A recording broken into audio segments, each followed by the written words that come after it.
कभी भी शंकर के मंदिर में जाओ, शिव जी का पूजन कर जब वापिस आओ तो शंकर भगवान के मंदिर में जो बाहर नंदी बैठता है उसके कानों में ओम नमः शिवाय बोलकर।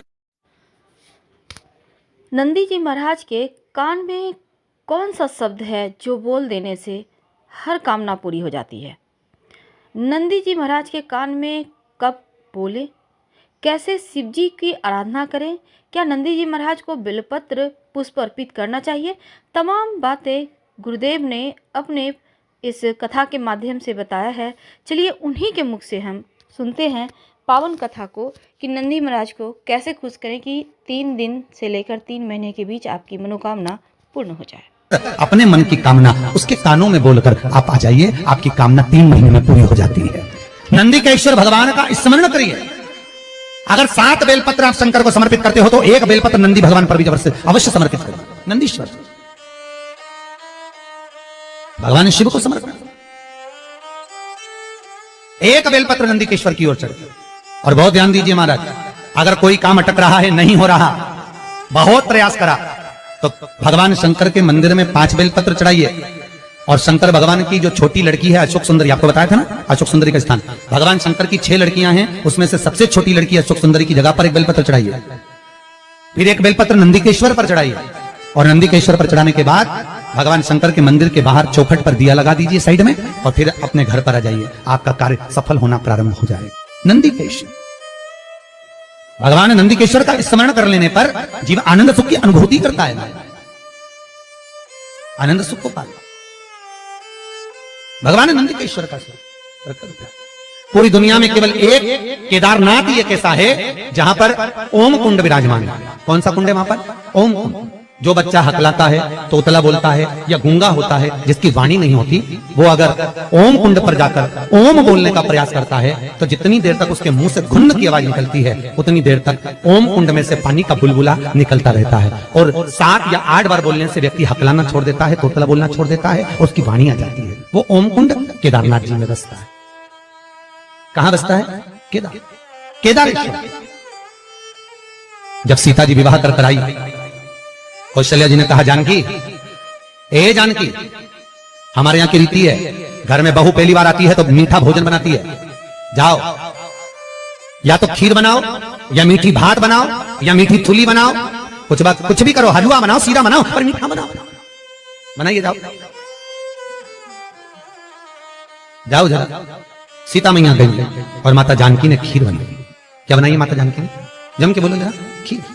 और सीता जी ने खीर बनाई, कौशल्या, कैकेयी, सुमित्रा, दशरथ जी सबको दे दी। सब खाने के लिए बैठे। अब जैसे ही खीर खाने के लिए बैठते तुरंत एक तेज हवा का संचार हुआ। बहुत तेज हवा चली, बहुत तेज। और जैसे ही हवा चली, एक कचरा दशरथ जी के कटोरे में खीर में जाकर गिर गया। एक तिनका, एक कचरा दशरथ जी के कटोरे। सीता जी खीर परोसकर इधर से निकल रही थी, उन्हें दशरथ जी के कटोरे में खीर में तिनका देखा, कचरा देखा, तो सीता जी को लगा, पहली बार तो मैं अपने ससुर को भोजन करा रही हूं, पहली बार तो मैं अपने ससुर को भोग लगा रही हूं। अगर ससुर के कटोरे में कचरा दिखेगा, तिनका दिखेगा, तो ससुर क्या कहेंगे? ये ससुर कहेंगे क्या कि मेरी बहू ने मुझे खाना दिया, भोजन दिया और उसमें भी कचरा दे दिया, और पहली बार तो मैं भोजन दे रही हूं, करूं क्या? सीता जी रसोई घर में गई और रसोई घर में जाकर माता जानकी ने, माता सीता रसोई घर में पहुंचते सीता जी झरोके में से, खिड़की में से जो कटोरे में तिनका पड़ा था खीर के अंदर, मां जानकी उस तिनके को निगाहों से देखने लगी। ऐसी निगाह से जानकी जी ने देखा, सीता ने देखा कि वो कचरा कटोरे के अंदर ही जलकर भस्म हो गया। वो तिनका कटोरे में ही जल गया, बस। अब तिनका कटोरे में जब जलकर भस्म हुआ, दशरथ जी ने देख ली। और दशरथ जी ने देखा, तुरंत दशरथ जी उठकर सीता के पास में गए। तुरंत, जानकी, जानकी, पिताजी आप आए हो, आओ बैठो। पिताजी रसोई घर में आए, आप मुझे बुलाते, मैं आती दौड़कर, आप रसोई घर में क्यों आए पिताजी? कैसे आना हुआ? कैसे आए हो? बोलो। दशरथ जी ने कहा, बहू आज तुझसे कुछ मांगना है। पिताजी मुझसे? आज तो मैंने पहली बार आपको मीठा भोजन बनाकर खिलाया है, बहू को कुछ देना चाहिए, और आज ससुर मांगने के लिए आया। मेरे ससुर मांगने के लिए आए हैं, राजा दशरथ आज सीता से मांगने के लिए आए हैं। ये क्या बहू, आज मुझे तुझसे कुछ मांगना है, देगी? हाँ पिताजी, मांगो, क्या चाहिए?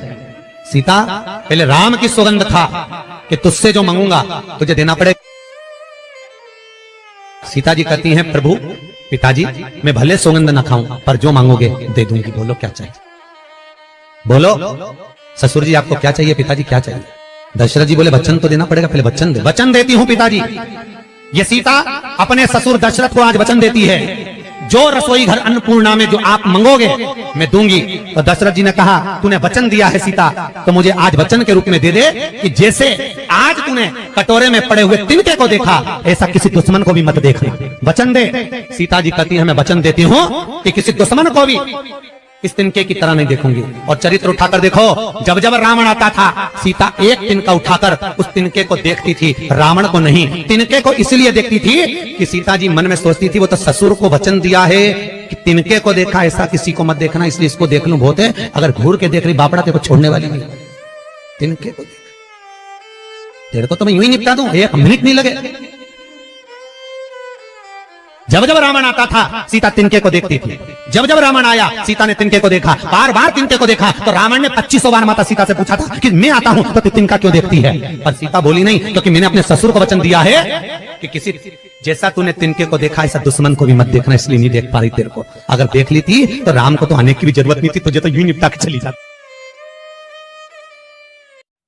वीडियो पसंद आए तो प्लीज़ लाइक कीजिए, चैनल को सब्सक्राइब कीजिए, अपनों से शेयर कीजिए और कमेंट में हर हर महादेव जरूर लिखें। धन्यवाद।